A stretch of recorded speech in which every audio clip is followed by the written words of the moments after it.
เรื่องของลมฝนพายุช่วงนี้ฝนตกหนักนะคะที่จังหวัดชลบุรีก็เลยเกิดอุบัติเหตุคุณผู้ชมเป็นลักษณะของป้ายโฆษณาเนี่ยมันพัดลงมามันถล่มลงมาทับรถเสียหายค่ะเมื่อวานนี้ที่อำเภอเมืองชลบุรีค่ะเกิดฝนตกลมกระโชกแรงทำให้ป้ายเพชรการาดออโต้ศูนย์เคาะพ่นสีรถยนต์ซึ่งติดตั้งอยู่บริเวณปากซอย18ถนนมิตรสัมพันธ์ตรงแยกจากถนนสุขุมวิทเนี่ย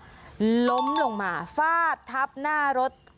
ตู้ยี่ห้อโตโยต้าคันนี้ค่ะทะเบียนฮอนด้าคู่เกียวยา905กรุงเทพซึ่งคนขับรถคือนายจรัญจาริยศิลป์อายุ57ปีก็บอกว่า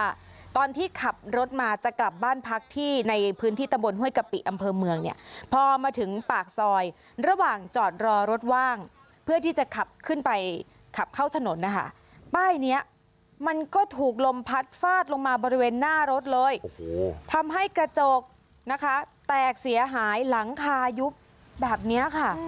ซึ่งทางบริษัทเพชรการาดออโต้จำกัดเขาก็บอกว่าจะชดใช้ค่าเสียหายทั้งหมดและก็โชคดีนะที่ไม่มีผู้โดยสารที่นั่งมาในรถ